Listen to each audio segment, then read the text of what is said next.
Oh, hey, it's B. Guess who went and saw Scream 6? Me. And I have some thoughts about it.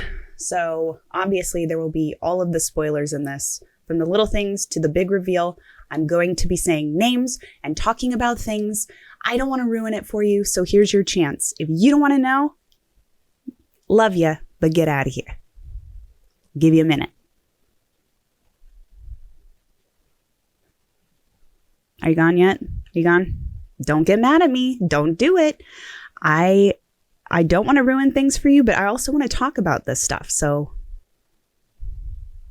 I think we're good.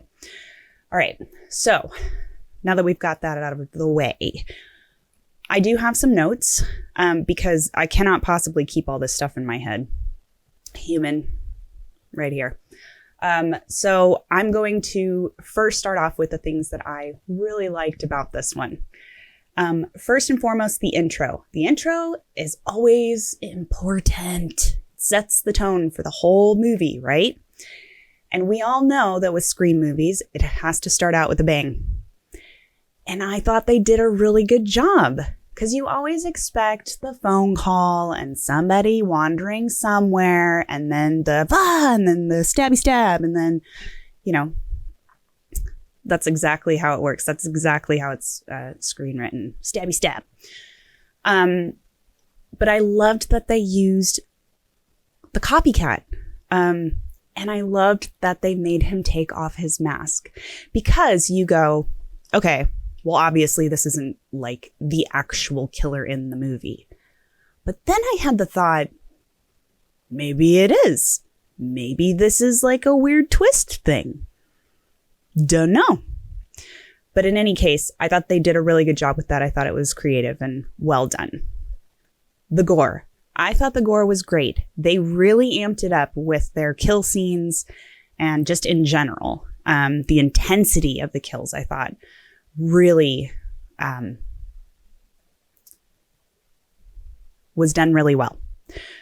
The one scene in particular was when the guy was being stabbed and he was telling the others to go as the blood is coming out of his mouth. That actually was a moment where I went, wow, like just cinematically, it was just so well done. So, bravo on that. The scene where he shoots a gun, he being the killer. I'm sorry. When did Ghostface start using a gun? I thought that was a great nod. I know we saw it in the trailer, but obviously we've not seen that before. And so it's like that new added element to it. Like, oh, this is a killer that we've not seen. So I appreciated that. I loved that they brought Billy back again, but they did it this time in a limited capacity. So the last Scream film, Scream 5, I felt like he was more present as the story went on. Obviously, making the connection between him and Samantha and her dark tendencies. But I thought it was really well done in this film. I thought they sprinkled it in just enough and really gave that good nostalgic feel without doing it too much, Also, I appreciate they give him the same hair and they give him the white t-shirt and all of that. Well done. And speaking of nostalgia, obviously the shrine with all of the Easter eggs and the throwbacks for old fans. I loved it. I loved being able to sit and pick out like, oh shit, there's Stu's robe. Oh shit, there's the camera. Oh shit, like having all these oh shit moments. And I felt like it was almost like a nice thank you to us fans that have been around since the beginning, like a good little nod for us. I'm going to go back and freeze frame that and pick out everything that I possibly can because, I mean, wow. And also just the simple fact that they decided to give it a new backdrop in a cityscape. It's not like the outlying, maybe more suburban areas. Like they put it right in the city. It's a small thing, but it's nice when they kind of change things up and give you an unfamiliar environment, just because that gives that element that maybe you're not going to be able to predict a lot when it comes to certain elements of the film. So I'm sure I've missed loads, but that's just a handful of things that I really, really liked about this one. Now let's talk about the things I didn't like. Listen, I'm going to preface this with, I'm not a know-it-all. I'm not saying I could write a better film. I'm not, putting my opinion out there like it is the be-all, end-all of opinions. This is just me. And you may agree or disagree, and that's totally fine. We can shake hands and move on. But these are the things that I wasn't the biggest fan of. First and foremost, the big reveal. It just seemed like it's the same old story with really big reaches to a character that has no real legacy within the franchise. So obviously, the killers, all three of them, because they have to ramp it up, bigger, better, more. So now we have 3 killers, right? And they obviously ended up being Richie's family. That's fine, but I feel like when they did reveal it, I went, meh, meh. But I stayed in my seat. I was like, okay, give me the story. Because if the story can save it, the link can save it, I'm cool. They've done that. They've done the links with characters and, past or past storyline or things like that. And it's been great. I just felt like this one fell flat. Ideas of what could have worked, I don't know.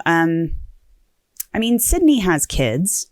We've, had the link with Samantha and her father, Billy Loomis, and gone into her side of things, her story. What about Sydney's kids? Maybe there's a story there.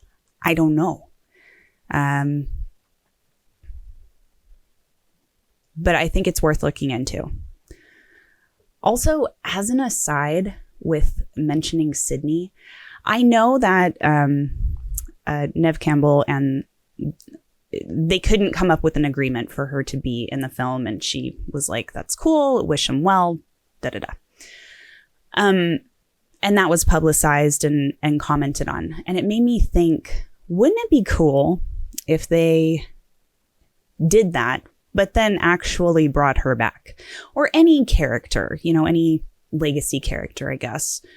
It's kind of like we've seen it done. We see it done in, WWE wrestling, where there's like these stories that happen and it kind of lends to what goes on in the ring. Kind of a cool thought that you would be misled and misdirected, and then have that kind of surprise come up in the film. Just a thought. Another thing I didn't love that they didn't actually take the opportunity to do is maybe explore more of the darkness between the sisters. Obviously, when Tara ended up killing, you could see that there was that glimmer of the darkness in her as well. So it kind of makes you go, hang on a sec. What's going on there? There was like a visual, like I'm sure that's going to look really good on video. Oh, Jesus. But But yeah, there was something there. And then I had the thought, you know, once they're standing there and they're done with their murderous, passionate outrage against these people, wouldn't it be cool if, like, I don't know, Tara turned around and stabbed Samantha? I don't know what that story would be. I don't know if that would be really random if it played out on film, but it's just a thought. And I think that leads me to like my final thought of like just in general what I didn't like.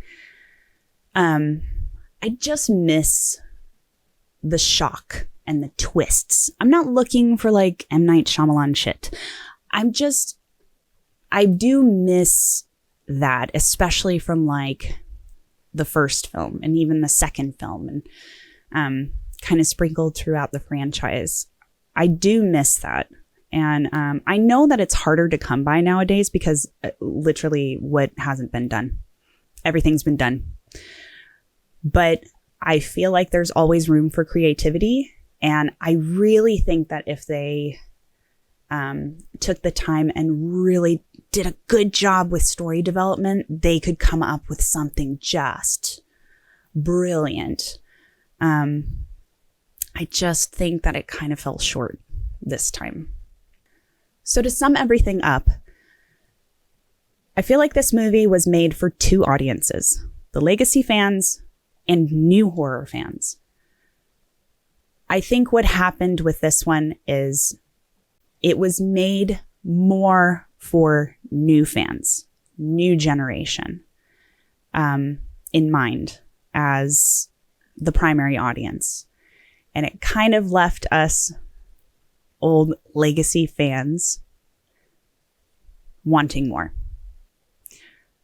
So it would be cool if maybe in the next one they really focus on legacy fans. Try it, see what happens. If you don't get it right, you have 15 more to make and it's fine. It'll be fine. Everyone will be fine. So, in conclusion,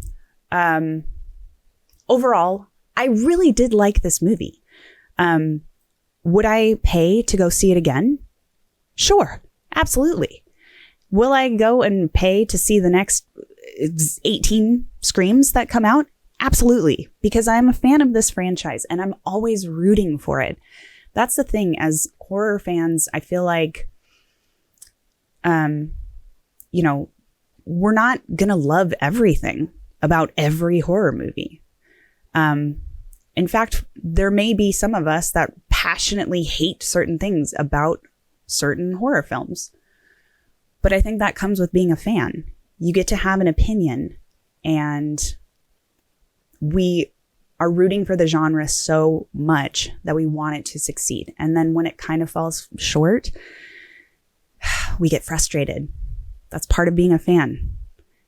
And then we don't lose hope. We continue forward and we look forward to the next one. And that's exactly what I'm going to do. If you like this movie review thing, please let me know.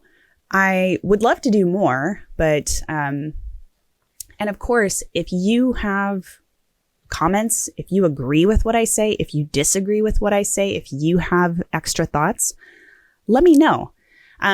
My suggestion would be don't throw any spoilers in the comments, just because, you know, I don't want to ruin it for anybody who would accidentally see something or whatever. So, but yeah, just let me know, like, what do you think?